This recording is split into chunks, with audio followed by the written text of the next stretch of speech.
ज्यादातर लोग ये समझते हैं कि उनका बर्थ टाइम जो उनके मम्मी पापा ने बताया है या घर में बुजुर्गों ने बताया वो सही है।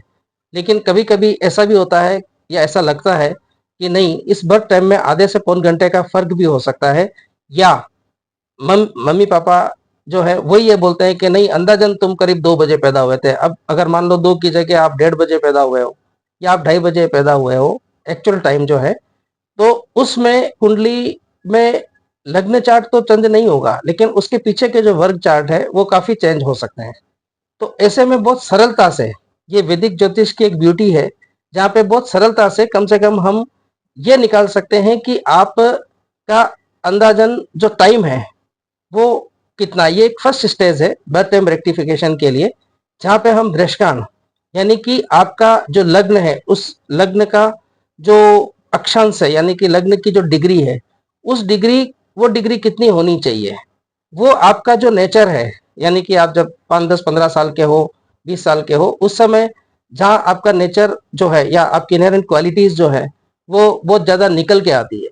तो बेसिकली एक चीज मैं बोलना चाहूंगा कि आम आदमी अगर ज्योतिष को समझना चाहे, या जब वो पंडित के पास में भी जा रहे हैं, तो उनको ये बेसिक चीजें वैसे मालूम होनी चाहिए ताकि वो ज्योतिष जो गुरु जी है उनसे पूछ सके कि आप ये चीज जो बोल रहे हो उसका क्या कारण है। और ये बहुत ही जरूरी है, जागरूकता जरूरी है, ताकि ज्योतिष का भी भला हो, आम आदमी का जो ज्योतिषी के पास में जा रहे हैं उनका भी भला हो, और ज्योतिषी का भी भला होगा, क्योंकि उनका माइंड जो है वो साढ़े साथी और कालसर्प योग से निकल के थोड़ा रिसर्च की तरफ भी जाएगा। क्योंकि क्लाइंट का फायदा तभी है जब हम बहुत ज्यादा एक्यूरेसी के साथ में प्रिडिक्शन दे पाए। अपने विषय पे वापस लौटता हूं, तो दृष्टांत यानी कि 30 डिग्री हर आदमी जानता है कि हमारी एक जो लग्न है, यानी कि एक हाउस जो है वो आपका 30 डिग्री का होता है। इस 30 डिग्री को अगर हम लोग 3 भागों में डिवाइड कर लेते हैं, 0 से 10 डिग्री, 10 से 20 डिग्री, 20 से 30 डिग्री, ठीक है। उसके बाद में हर जो पार्ट है ये, जैसे 0 से 10 डिग्री, इसका हमने नाम दे दिया नारद दृष्टांत। उसके बाद में 10 से 20 डिग्री का नाम हमने दे दिया अगस्त दृष्टांत, और तीसरा दुर्वासा।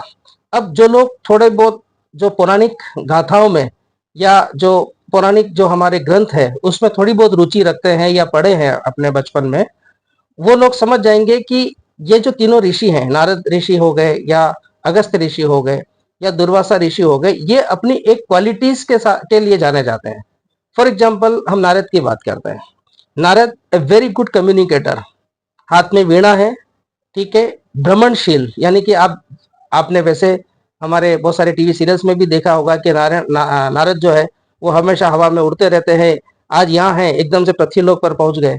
तो ये चीज भी अगर आप माइंड में बिठाएंगे तो बहुत इजीली आप कोरिलेट कर पाओगे कि जो घूमने के शौकीन हैं, जो कम्युनिकेशन अच्छा है, क्योंकि नारद की एक क्वालिटी थी कि वो राक्षसों और देवताओं के बीच में एक कम्युनिकेशन का एक माध्यम था। नॉट लाइक दैट कि उनको एक दूसरे के प्रति उकसाना था, भड़काना था, नॉट लाइक दैट।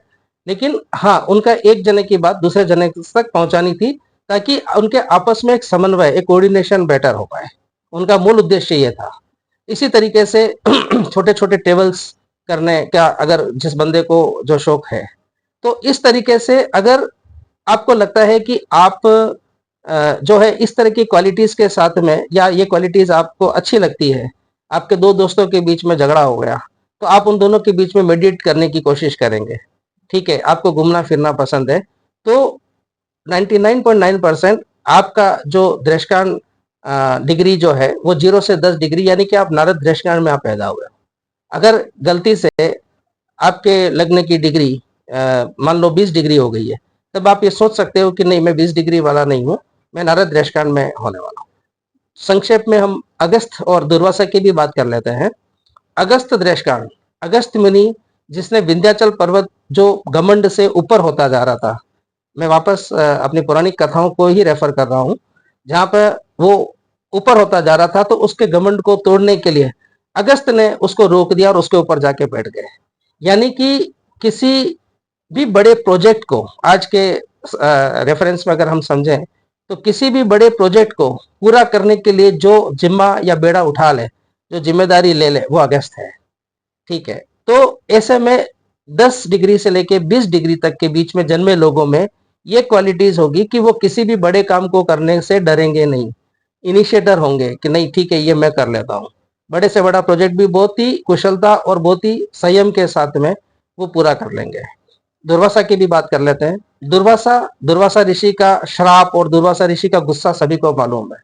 तो दुर्वासा की क्वालिटीज इम्पेशेंट, जो अगर आप इम्पेशेंट हैं, आपको बहुत जल्दी शॉर्ट टेम्पर्ड है, बहुत जल्दी आपको गुस्सा आ जाता है, तो निश्चित रूप से आप 20 डिग्री से लेकर 30 डिग्री के बीच में आपका लग्न आएगा। मैं ये क्यों बोल रहा हूँ, क्योंकि 0 से लेकर 30 डिग्री में कोई भी डिग्री अगर हो गई, आपका लग्न चार्ट नहीं बदलेगा। जो पहला चार्ट है वो आपका नहीं बदलेगा। लेकिन जब हम मेडिकल एस्ट्रोलॉजी की बात करते हैं, जब हम करियर की बात करते हैं कि क्यों करियर में हमारे को फाइट आ रही है, तो ऐसे में हमें नवमांश ही नहीं, नवमांश से नीचे भी बहुत सारे चार्ट देखने पड़ेंगे। फॉर एग्जाम्पल जैसे हम D30 की बात कर सकते हैं, कृष्णांश कुंडली की बात कर सकते हैं। अगर हमें पिछले जन्म के कुछ पेंडिंग कर्मास की बात कर रहे हैं तो हम D60 चार्ट को हम लोग रेफर कर सकते हैं। लेकिन उसका मेन जो क्रक्स है या मेन जो है कि कम से कम आपकी कुंडली वो सही समय से शुरू होनी चाहिए।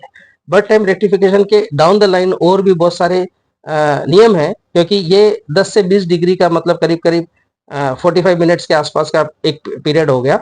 लेकिन उसके अंदर भी हम जाके और बहुत ज़्यादा अच्छे तरीके से हम रिफाइन भी कर सकते हैं। कहने का मतलब ये है कि आम आदमी को ज्योतिष समझना उतना ही जरूरी है जितना एक ज्योतिषी को। हाँ, आपको एक्सपर्टाइज नहीं होगा, सब्जेक्ट कॉम्प्लेक्स होते हैं, लेकिन इतने कॉम्प्लेक्स नहीं कि आप उसको समझ नहीं पाए। तो ये वैदिक ज्योतिष की एक ब्यूटी है, जिसको यूज करके हम अपनी लाइफ को एज एज ए गाइड की तरह जब हम काम करें तो अपनी लाइफ को हम बहुत ही सुंदर बना सकते हैं। रेशम है ना